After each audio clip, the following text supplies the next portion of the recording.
del versículo 1 al 4. Estamos viendo entonces, ahí vamos, la lepra del pecado. Mateo 8, del 1 al 4. Dice, cuando descendió Jesús del monte, le seguía mucha gente. Y aquí vino un leproso y se postró ante él diciendo, Señor, si quieres, puedes limpiarme. Jesús extendió la mano y le tocó diciendo, quiero, sé limpio. Y al instante su lepra desapareció.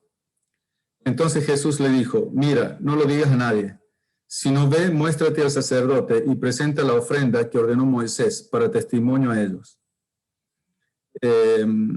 Siempre agradezco a Dios por los escritos de la hermana White, porque nos da mucha luz con respecto a estos temas, a las historias de la Biblia, en la vida de Jesús. Así que vamos a estar leyendo varias citas y haciendo algunos comentarios al respecto. Dice, la lepra era la más temida de todas las enfermedades conocidas en el Oriente. Su carácter incurable y contagioso y sus efectos horribles sobre sus víctimas llenaban a los más valientes de temor. Entre los judíos era considerada como castigo por el pecado y por lo tanto se la llamaba el azote, el dedo de Dios.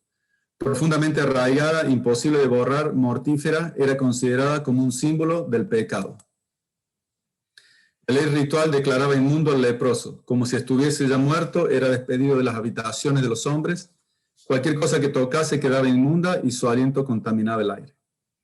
Y cuando uno, ella lo dice como, y es lo que los judíos le entendían la lepra, que era un símbolo del pecado. Y a veces uno yo creo que nos pasa como uno está tan acostumbrado al pecado, se viene a la mente la historia. Un muchacho Amish, usted sabe no sé si es una religión o este grupo de personas que ellos viven bien aislados. Y dice que uno de los muchachos cuando se fue al college, se fue como a los 18 años, se fue a una ciudad y se juntó con los amigos a ver una película. Era la primera vez que él veía películas. Y en una de las películas un hombre mata a otro hombre, lo cual, uno en las películas está acostumbrado a ver. Y cuando el muchacho vio eso, empezó a vomitar, porque no estaba acostumbrado a ver ese tipo de violencia. Y aunque a nosotros nos parece algo, tal vez una reacción exagerada, pero el problema no es del muchacho, el problema es nosotros. Estamos tan acostumbrados al pecado, es que uno pierde, como el pecado no lo vemos, o sea, si nosotros cada vez que pecamos en la mente o físicamente, nos saliera un poco de lepra, entonces nos veríamos todos cuán leprosos somos, entonces nos daría horror el pecado, nos daría vergüenza el pecado. Pero como a veces podemos llevar pecado en la mente y nadie se da cuenta, es solo Dios, es como que uno se acostumbra al pecado. Uno le pierde el aborrecimiento que debería causarnos, tal vez. Y interesante cómo lo describe la lepra y cómo si no es así, si uno se pone a pensar en el pecado, cómo nos afecta nuestro carácter. Dice, su carácter incurable y contagioso y sus efectos horribles sobre sus víctimas. ¿No? Si nosotros nos damos cuenta, a veces si uno ve a una persona orgullosa, mentirosa, profana, y uno se horroriza a veces ¿no? Y uno dice, bueno, a lo mejor la otra gente se horroriza de mis pecados también. Dice profundamente, el segundo párrafo, profundamente arraigada, imposible de borrar, mortífera. ¿Verdad? Si pudiéramos realmente ver cómo el pecado afecta nuestras vidas,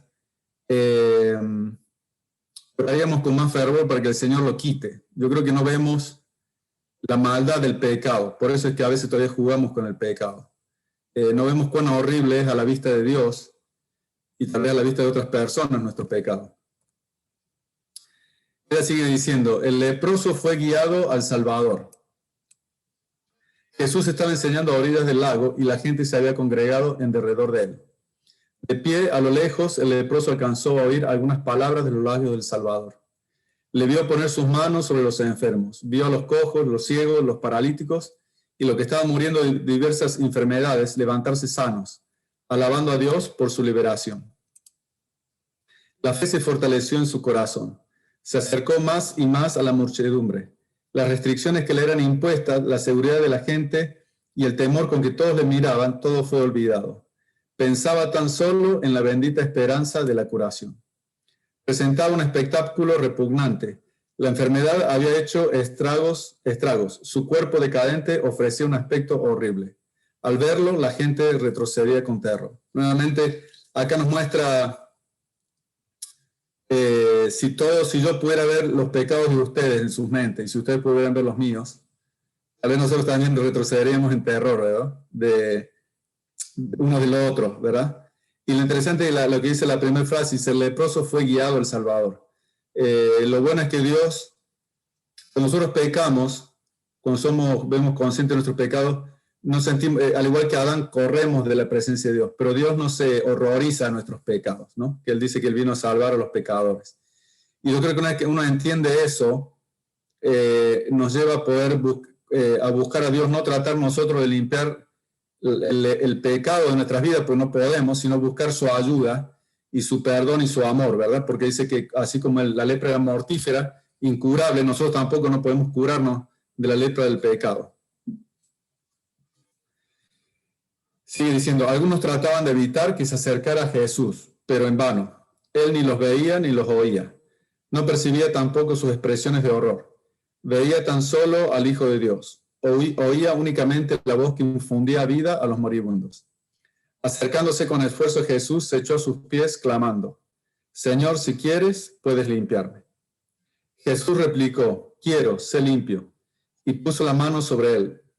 Inmediatamente se realizó una transformación en el leproso. Su carne se volvió sana, los nervios recuperaron la sensibilidad, los músculos la firmeza, la superficie tosca y escamosa propia de la lepra desapareció, y la reemplazó un suave color rosado, como el que se nota en la piel de un niño sano. Vamos a leer unas citas más con respecto a esto del perdón, pero una de las frases que me vino a la mente es cuando dice, Jesús replicó, quiero, sé limpio, y puso la mano sobre él. Inmediatamente se realizó una transformación en el leproso. Y esto es importante, el hecho de cuando nosotros pedimos perdón, sabemos que inmediatamente somos perdonados. La hermana Juan en el Camino a Cristo dice que no debemos esperar sentir que somos perdonados, sino creer que somos perdonados. Porque a veces, como seguimos recordando el pecado, podemos ver las consecuencias todavía presentes en nuestras vidas. No aceptamos el perdón y seguimos pidiendo perdón una y otra vez por el mismo pecado, lo cual el hermano Juan dice que cada vez que pedimos perdón por el mismo pecado, es que no tenemos realmente fe en Dios, que no hace falta que pedimos perdón más que una vez. Pero como nos queda el sentimiento a veces de culpa o realmente no nos apropiamos del perdón, entonces no nos damos cuenta de que somos inmediatamente perdonados. Y la historia que se me viene a la mente es de David. Ustedes se acuerdan cuando David peca y viene con Betsabe, y viene Natán el profeta, ¿verdad? Y le hace la parábola del hombre rico, del hombre pobre. Y entonces David dice, bueno, este hombre, el rico, tiene que morir. Natán le dice, si tú eres ese hombre. Y entonces David se arrepiente y Natán le dice que 4 veces va a tener que pagar. Entonces David le dice que le pide a Natán que ore por él. Y Natán le dice, tu pecado ha sido perdonado. Inmediatamente, igual que acá. Tu pecado ha sido perdonado. En ese mismo instante, David fue perdonado. Ahora él tuvo que sufrir las consecuencias, ¿verdad? Tuvo que pagar 4 veces, por así decir, la consecuencia de sus pecados. Pero eso no quiere decir de que él no había sido perdonado. Nosotros tenemos que aprender a vivir por fe, porque nosotros no vivimos por sentimiento, aunque a veces nos dejamos guiar por los sentimientos. Pero en cuanto viene el perdón del pecado, si nos hemos arrepentido y pedimos perdón, nosotros tenemos que creer que el Señor nos perdona inmediatamente. Tal vez tengamos que sufrir las consecuencias del pecado, pero no quiere decir que porque estamos sufriendo las consecuencias no hemos sido perdonados. Espero que estoy explicando o tratando de expresar esto de una forma clara. Seguimos aquí. Dice, Jesús encargó al hombre, esto es interesante también, Jesús encargó al hombre que no diese a conocer la obra en él realizada, sino que se presentase inmediatamente con una ofrenda al templo. Jesús tenía otros objetos en vista al recomendar silencio al hombre. Sabía que sus enemigos procuraban siempre limitar su obra, y apartar a la gente de él. Pero el leproso publicó la noticia en todas partes. Pero su divulgación del asunto estorbó la obra del Salvador. Hizo que la gente acudiese a él en tan densas muchedumbres que por un tiempo se vio obligado a suspender sus labores. Esto es el punto interesante que se me viene a la mente, es que a veces, al igual que este leproso, no le hacemos caso a Jesús, porque pensamos de que nosotros sabemos más que Jesús. Y Jesús le dice al hombre que no le diga a nadie, ¿verdad? Y este hombre, dice el hermano Joaquín, que él pensando que, bueno, simplemente Jesús quería ser humilde, y por eso él fue y contó. Y eso estorbó el trabajo de Dios, ¿no? Y dos cosas. Una es que, aunque él estorbó el trabajo de Jesús, Jesús no mandó buscarlo al leproso para decirle, mira, no te dije que no hablaras, ahora ves todo el problema que tengo. Digo esto porque a veces no es fácil a nosotros echarle en cara a otros cuando sus errores nos afectan a nosotros. Pero Jesús era manso y Jesús entregaba todas las cosas, como dice Pedro, primero Pedro, él entregaba todas las cosas en las manos de Dios. Y Dios seguía acomodando la vida de Jesús más allá de los errores de los humanos. Y ojalá que nosotros podamos también ser misericordiosos con aquellos que tal vez afectan nuestra vida por sus errores. Y por otro lado, considerándonos nosotros como los leprosos, cuando Jesús nos dice algo, que hagamos caso más allá de que no nos haga sentido. Por ejemplo, cuando Jesús dice perdona a tus enemigos, no nos hace sentido. Ora por lo que te hace daño, no nos hace sentido. Pero si Jesús nos dice algo, Él tiene algo en mente que a lo mejor nosotros en ese momento no entendemos. Porque como dice Jeremías, como son más altos los cielos que la tierra, así son mis caminos más altos que vuestros caminos. Nosotros nunca vamos a entender por qué Jesús nos pide cierta cosa. ¿Por qué el sábado y no el domingo? Bueno, porque el Señor eligió el sábado. ¿Por qué el diezmo? Bueno, porque el Señor sabe que es lo mejor. Cada cosa que el Señor nos pide, es bueno que nosotros obedezcamos por fe, aunque no lo entendamos, porque Él tiene un propósito, al igual que nosotros con nuestros niños. Cuando le decimos estudia o tal cosa, el niño no entiende el por qué, pero nosotros vemos a largo plazo que es lo mejor para él, que coma o que no coma, que estudie o que no estudie. Lo mismo es Dios con nosotros. Él ve a largo plazo lo que es mejor para nosotros. Y no solamente lo que es mejor para nosotros, sino lo que es mejor para otra gente. Y porque Él dice que Él quería acercar a otras personas, alcanzar a otras personas. Y este es otro punto interesante. Cada acto del ministerio de Cristo tenía un propósito de largo alcance. Abarcaba más de lo que el acto mismo revelaba. Así fue en el caso del leproso. Mientras Jesús ministraba a todos los que venían a Él, anhelaba bendecir a los que no venían.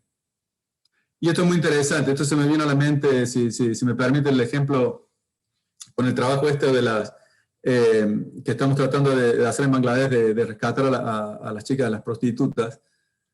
Cuando tuvimos un proyecto similar hace varios años, y bueno, ahora empezamos de vuelta, y entonces estábamos diciendo, bueno, tenemos que salvar a estas mujeres. Y un amigo me dice, sí, también tenemos que alcanzar a los hombres que las usan.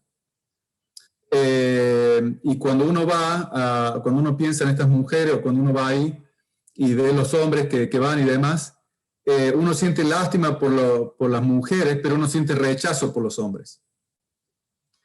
Y la verdad que Jesús, interesante porque dice, mientras Él ministraba a todos los que venían a Él, Él anhelaba bendecir también a los que no venían, ¿verdad? Y por eso que Dios nos dice que tenemos que amar a nuestros enemigos, a las personas que actúan en contra de lo que nosotros creemos, ¿verdad?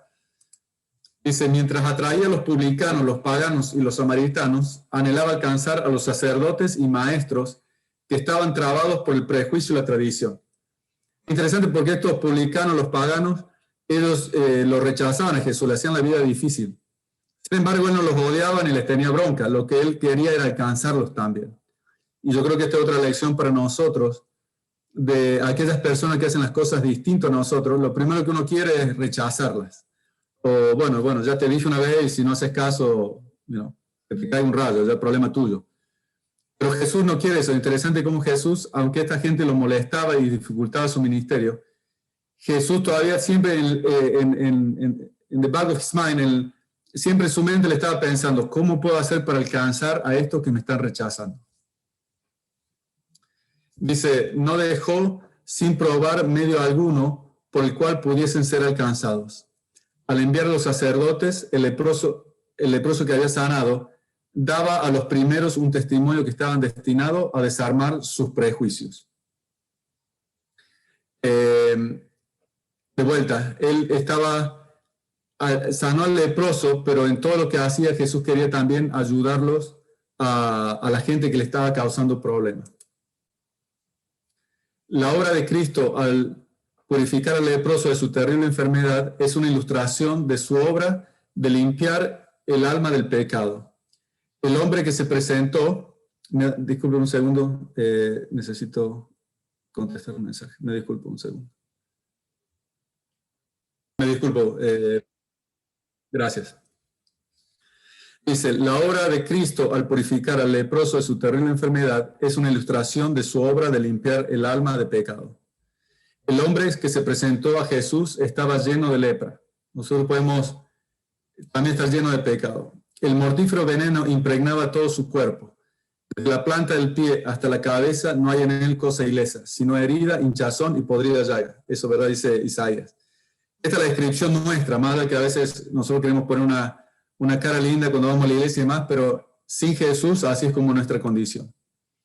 Pero Jesús, al venir a morar en la humanidad, no se contamina. Su presencia tiene poder para sanar al pecador. Quien quiera caer a sus pies diciendo con fe, Señor, si quieres, puedes limpiarme, oirá la respuesta, quiero, sé limpio. En algunos casos de curación, Jesús no concedió inmediatamente la bendición pedida. Pero en caso del leproso, apenas hecha la súplica, fue concedida. Cuando pedimos bendiciones terrenales, tal vez la respuesta a nuestra oración sea dilatada, o Dios nos dé algo diferente de lo que pedimos. Pero no sucede así cuando pedimos liberación del pecado. Él quiere limpiarnos del pecado, hacernos hijos suyos y habilitarnos para vivir una vida santa. Cristo se dio a sí mismo por nuestros pecados, para librarnos de este presente siglo malo, conforme a la voluntad de Dios y Padre nuestro. Y esta es la confianza que tenemos en Él, que si demandáramos alguna cosa conforme a su voluntad, Él nos oye. Y si sabemos que Él nos oye en cualquier cosa que demandáramos, sabemos que tenemos las peticiones que le hubiéramos demandado. Acá lo que dice el primer párrafo me hacía pensar. Dice, en algunos casos de curación Jesús no concedió inmediatamente la bendición pedida. Pero en el caso del leproso, apenas hecha la súplica, fue concedida.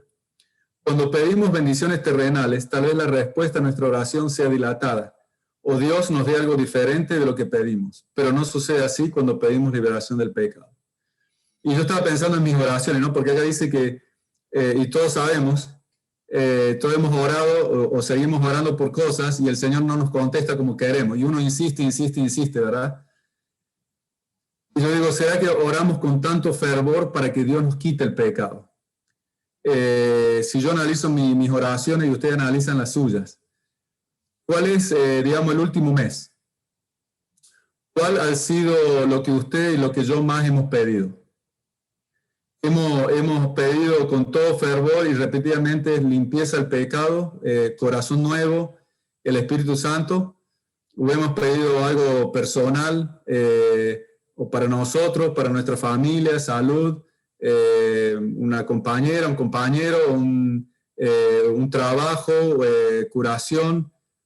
¿Qué es lo que el último mes, cuando pensamos en nuestras oraciones, cuál ha sido el foco, cuál ha sido porque uno pide, agradece y pide muchas cosas, pero cuál ha sido el tema principal? Y me pregunto si nosotros, al igual que este leproso, vemos realmente cuál es nuestra mayor necesidad. Y si estamos dispuestos a hacer cualquier cosa o entregarnos completamente a Jesús para que Él nos limpie el pecado. Si el pecado realmente lo vemos como el mayor problema que tenemos, o el mayor problema que tenemos es otro, son cosas mundanales, ya sea el trabajo, ya sea la obra misionera, aún cosas buenas, la familia. Pero me hacía pensar, ¿no? Esto de que a veces el Señor dilata su respuesta a nuestras oraciones, a nuestros pedidos, y a veces uno se frustra. Yo por a veces me frustro con el Señor cuando las cosas no salen como uno quiere. Me pregunto si me frustro cuando yo veo que mi carácter no cambia o que sigo teniendo el mismo problema con el mismo pecado. No, ojalá que el Señor nos dé su Espíritu Santo para que podamos realmente ver lo malo que es el pecado, lo horrible que es el pecado, y que obtener la pureza del pecado pueda ser el principal punto en nuestras oraciones, el poder amar a Dios con todo nuestro corazón. Bueno, hasta aquí era la meditación, lo que quería compartir. De nuevo, ojalá que podamos saber, sobre todo, de que no importa cuál sea nuestro pecado o la cantidad de pecado que tengamos, como este leproso, que podamos ir a Jesús y podamos aceptar su pecado y saber que somos perdonados inmediatamente y que somos limpios. La verdad que yo creo que si uno pudiéramos vivir con esa confianza, con esa fe de que Jesús nos perdona y que somos limpios inmediatamente, lo amaríamos más y hablaríamos más de su amor a otros. Así que bueno, eso es lo que quería compartir. Vamos a orar y entonces después vamos a hacer los pedidos, los agradecimientos y las oraciones también para terminar. Vamos a orar. Querido Jesús, te agradecemos, Señor, por tu palabra, te agradecemos por lo escrito de la hermana Juárez. Te agradecemos, Señor, de que aunque tú ves lo horrible que son nuestros pecados, tú nos amas, tú no nos dejas. Te agradecemos, Señor, de que tú nos llamas cada día. Te agradecemos por el día de vida que nos das, que una oportunidad más para acercarnos, para pasar tiempo contigo. Queremos pedirte, Señor, que tú nos des el verdadero arrepentimiento, que tu Espíritu Santo nos muestre lo horrible que es el pecado, pero al ver la grandeza del pecado, Señor, que no nos deprimamos, sino que podamos ir a ti, que podamos saber que somos amados, que somos perdonados inmediatamente. Pedimos, de acuerdo a tu promesa, Señor, un corazón nuevo, que tú quites el corazón de piedra, nos dé un corazón de carne, que podamos odiar el pecado en nosotros, pero amarte a ti. Ayúdanos también, Señor, a poder querer acercarnos, a alcanzar a aquellos que están en pecado, tal vez abiertamente, tal vez alguna persona en nuestra familia, algunos amigos, y que aunque a veces, Señor, sentimos rechazo por ellos, por la dureza del corazón, que podamos también, Señor, al igual que Jesús, que quería alcanzar a los fariseos, a los publicanos, a los paganos, que podamos tener ese deseo también de acercarnos a ellos, de ser pacientes, así como tú eres con nosotros. Pedimos que tú nos bendigas en esta semana, que podamos pasar tiempo contigo, que nos bendiga cada una de nuestras familias, nuestras necesidades, que nos conteste de acuerdo a tu voluntad, que podamos, al igual que Jesús, decir, Señor, si es tu voluntad, pase esta copa, pero que no sea nuestra voluntad, sino la tuya. Así que te agradecemos, Señor, por tu amor. Te pedimos que te quedes con nosotros. Te agradecemos que sabemos que lo vas a hacer. En el nombre de Jesús. Amén.